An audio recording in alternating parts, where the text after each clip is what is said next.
Pak Dimas, bagaimana sih cara menghadapi bencana alam yang kita alami saat ada bencana apalah kayak banjir atau longsor gitu?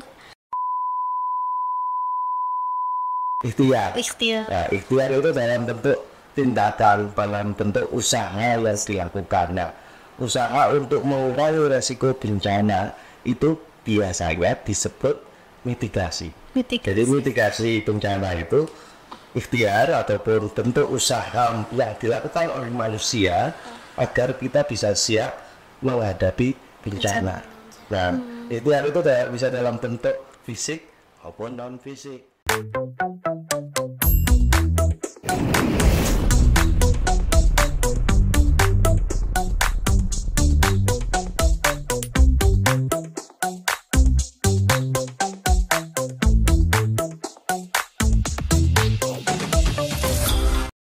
Assalamualaikum warahmatullahi wabarakatuh. Waalaikumsalam warahmatullahi. Hai teman-teman, kembali lagi bersama saya Akila Echetu Suraya, kelas 6B dari SDIT Ulul Albab. Dan di samping saya ada Keiko Modesta Nugroho, kelas 5B dari SDIT Ulul Albab di podcast SDIT Ulul Albab. Di sini kita kedatangan tamu yang sangat istimewa, yaitu Bapak Dimas. Selamat pagi Bapak Dimas. Selamat pagi. Selamat datang di SDIT Ulul Albab. Oke, selamat datang kembali. Pak Dimas, boleh minta waktunya sebentar? Silakan. Oke. Bisa diceritakan dulu Pak, PNBP itu apa sih? Oh, bingung tahu cerita BNPB. Oke, saya sampaikan bahwa BNPB itu panjangannya adalah Badan Nasional Penanggulangan Bencana. Itu ada di pusat, ada di Jakarta. Kalau saya itu ada di Kota Pekalongan, itu biasanya disebut dengan BPBD, Badan Penanggulangan Bencana Daerah. Itu adalah semacam lembaga pemerintah ya. Kalau yang di pusat itu tanggung jawabnya sama presiden langsung. Nah, tugasnya ngapain? Nangani urusan kebencanaan. Itu yang di pusat. Kalau yang di daerah itu tugasnya apa? Menangani kebencanaan yang ada di Kota Pekalongan. Kemudian kami juga merupakan panjangan tangan daripada wali kota, karena di sini pimpinan pemerintahannya adalah wali kota, sehingga kami bertanggung jawabnya kepada wali kota Pekalongan. Kalau begitu, bencana alam apa yang sering terjadi di Kota Pekalongan ya? Nah, kita perlu ketahui bahwa kita secara umum ya, itu berada di wilayah rawan bencana. Jadi Indonesia itu tidak hanya dikenal sebagai negara yang subur, makmur, kemudian banyak pulau-pulau, banyak gunung, keindahan alamnya luar biasa, tetapi di situ juga ada ancaman bencananya, ada potensi bencana. Nah, termasuk kita tinggal di Kota Pekalongan. Kebetulan Pekalongan ini juga berada di wilayah daratan, dekat dengan pantai, dekat dengan laut ya, di mana penduduknya itu banyak, padat. Sehingga ada beberapa ancaman bencana yang terjadi di Kota Pekalongan. Kadang-kadang terjadi banjir saat musim hujan ya kan?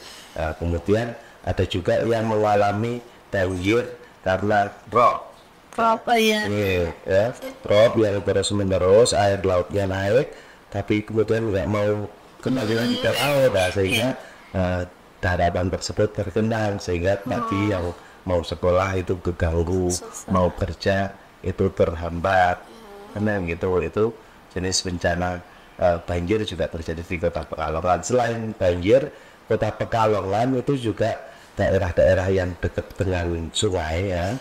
Nah, misalkan ini apa namanya, Puting Sepel ini kan juga tadi ada sungai, itu di samping sungainya itu kadang-kala rawan longsor, dasi atau turun tanahnya ya, di mana di atasnya ada penduduk, itu bisa saja terjadi. Selain itu musim ini kan banyak terjadi peristiwa kebakaran, baik itu kebakaran lahan ya maupun kebakaran rumah. Nah, termasuk ketika pergantian musim itu kadang-kala kalau itu terjadi musibah ataupun bencana angin puting beliung. Oh, Masya Allah. Yang biasanya kalau terjadi angin puting beliung bisa saja rumah-rumah yang ada di sekitar itu bawah. Nah, itu beberapa kejadian bencana yang biasa ataupun bisa saja terjadi di Kota Pekalongan. Pak Dimas, bagaimana sih cara menghadapi bencana alam yang kita alami saat ada bencana apalah kayak banjir atau longsor gitu? Ataupun yang kita inginkan dari sebuah peristiwa bencana, ya tentunya kita minta agar kita selamat kan ya. Nah, selain berdoa kepada Allah Subhanahu wa Ta'ala ya tentunya kita juga harus melakukan ikhtiar. Nah, ikhtiar itu dalam bentuk tindakan, dalam bentuk usaha yang dilakukan. Nah, usaha untuk mengurangi resiko bencana itu biasanya disebut mitigasi. Jadi mitigasi bencana itu ikhtiar ataupun bentuk usaha yang dilakukan oleh manusia agar kita bisa siap menghadapi bencana. Nah, ikhtiar itu bisa dalam bentuk fisik maupun non fisik. Dalam bentuk fisik misalkan ya kita misalkan di rumah mulai mempersiapkan rumah tinggal kita, karena misalkan misalnya rumahnya di daerah rawan banjir ya tentunya ditinggikan ya. Kemudian ada tempat untuk penyimpanan barang-barang ketika air itu masuk, itu ikhtiar dalam bentuk fisik. Ikhtiar dalam bentuk non fisik ataupun kegiatan dalam yang bisa dilakukan untuk memperkuat kita ketika nanti menghadapi bencana, ya satu adalah dengan ilmu pengetahuan. Ilmu pengetahuan apa? Pengetahuan tentang bencana. Nah, yang pertama misalkan cara menghadapi banjir ya, ini nanti ada bisa pelajari itu kan persiapan apa saja yang harus dipersiapkan. Kemudian ketika suatu kali di rumah itu ada sumber api ataupun misalnya di dapur ada keluar percikan api, nah itu cara menghadapinya bagaimana, cara mematikan dan memadamkan api bagaimana. Nah ini kan pengetahuan, keterampilan yang harus dilatih ya, dilatih sedini mungkin sehingga nanti bisa mengantisipasi ataupun mengurangi hal-hal yang bisa menyebabkan jatuhnya korban jiwa. Ya tentunya sesuai dengan peran masing-masing. Masya Allah. Jadi itu teman-teman, saat kita harus menghadapinya, kita harus berdoa kepada Allah Subhanahu wa Ta'ala dan melakukan ikhtiar. Bagaimana apa saja kendala yang yang dialami oleh Bapak saat Bapak bekerja di UMNPP? Apa saja? Sebelum kami ceritakan ke kendalanya, ini yang adik-adik juga tahu, kemudian teman-teman pemirsa masyarakat secara umum juga tahu bahwa tugas dari BPBD selain menangani bencana itu sederhananya adalah seperti ini kan. Satu, itu kita memberikan layanan ke tanggap darurat. Jadi ketika terjadi peristiwa bencana, ada orang hilang misalkan, orang ya kan, kemudian terjadi peristiwa banjir, kemudian ada yang minta tolong, itu biasanya teman-teman dari BPBD bersama dengan masyarakat dan relawan itu datang membantu. Pernah datang itu yang pakai kapal kayak gitu, atau misalkan pernah dengar cerita ada orang tenggelam di mana itu, kemudian dicari itu sama teman-teman BPBD sampai ketemu, syukur-syukur itu bisa ditemukan dalam kondisi selamat. Selain itu teman-teman di BPBD juga melakukan tugas patroli monitor, jadi pakai patrol atau pakai kendaraan BPBD yang ada oranye itu ngusir ke wilayah yang rawan ya, di pinggir pantai. Misalnya ada orang berenang juga memberitahu agar tidak sampai ke tengah yang dilihat gelombang ombaknya, memberikan himbauan kayak gitu. Kemudian juga BPBD juga biasanya mengkoordinir atau mengkoordinasikan pada saat banjir ini, nggak bisa tinggal di rumah, harus mengungsi. Jadi yang membantu mengkoordinasikan penanganan orang-orang yang mengungsi karena musibah itu ya tentunya dari BPBD. Selain itu kalau ada kebakaran, kemudian rumah roboh akibat bencana entah kena ombak terus menerus kan bisa saja roboh, yaitu dari BPBD diberikan bantuan atau santunan untuk masyarakat yang mengalami bencana ya, setidaknya bisa meringankan. Itu tugas-tugas dari BPBD. Ya tentunya ketika kami melakukan tugas, ya ada hambatan, ada kendala, ada tantangan. Ya hambatan yang pertama bahwa bencana ini banyak yang belum tahu terlihat itu kan. Masyarakat, adik-adik, ya kan, kemudian teman-teman yang di sekolah itu tidak semuanya tahu soal bencana. Nah sehingga tugas kami salah satunya yang menjadi hambatan dan kendala, kita tahu ketika cerita bencana ini harus terus menerus dan berulang tidaknya. Padahal kalau tahu soal bencana itu setidaknya nanti ketika terjadi peristiwa bencana termasuk yang bisa menyelamatkan diri. Itu hambatan yang pertama. Hambatan yang kedua, pada saat kerja bencana tadi itu yang tadi saya sebutkan, itu kan daerah yang ikut serta, ada Pak Polisi, ada Pak Tentara, ada relawan, ada dinas atau instansi yang lain ya, dinas sosial, ya, teman-teman dari kesehatan, rumah sakit, puskesmas.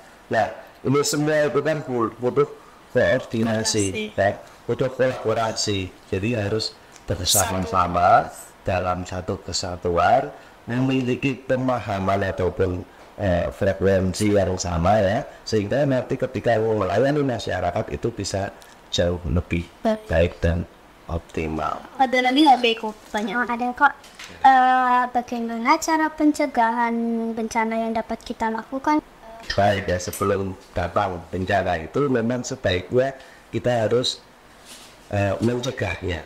Mungkin bencana alam ya, karena itu juga bagian daripada fenomena alam, tidak bisa diantisipasi secara langsung. Misalnya gunung meletus atau datangnya gempa bumi, itu kan kita nggak bisa nahan nih, ya kan, peristiwa itu ya kan, karena itu juga bagian daripada fenomena alam yang biasa terjadi di Indonesia khususnya ya. Nah maka dari itu upaya mencegahnya adalah membiasakan diri ya. Kita harus memiliki budaya sadar bencana. Nah, budaya sadar bencana itu adalah kebiasaan-kebiasaan yang bisa kita lakukan dalam kehidupan sehari-hari agar siap dalam menghadapi bencana.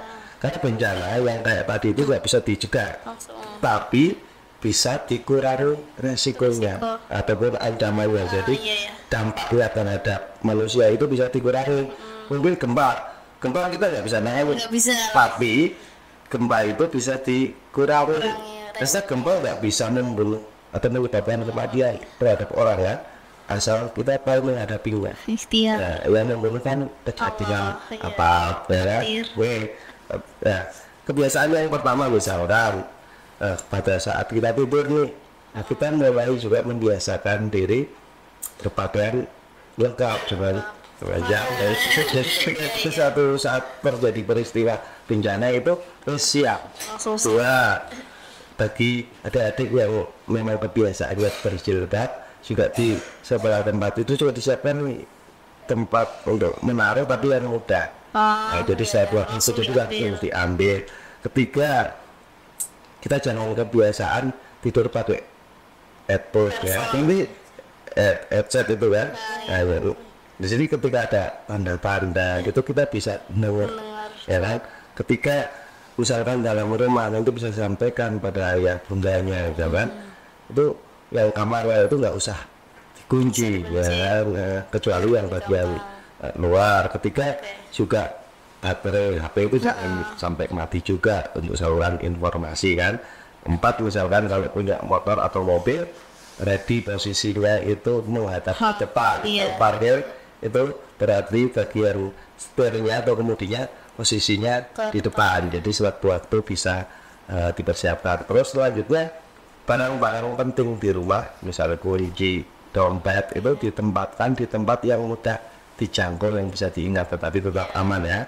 Kemudian berikutnya tadi itu persiapkan tas siaga. Lalu juga kita juga bisa belajar mulai sekarang, itu belajar atau mengupdate informasi. Tentunya kan udah tuh sekarang di HP juga ada ya kan, di Google, di berita-berita ya, tentunya sumber-sumber yang bisa dipercaya. Jangan sekarang melalui medsos juga boleh oh ada yang suka TikTok ya, itu TikTok yang bagus ya soal bencana misalnya. Instagram yang berkaitan dengan informasi bencana. Jadi kita punya pengetahuan, wawasan soal kebencanaan.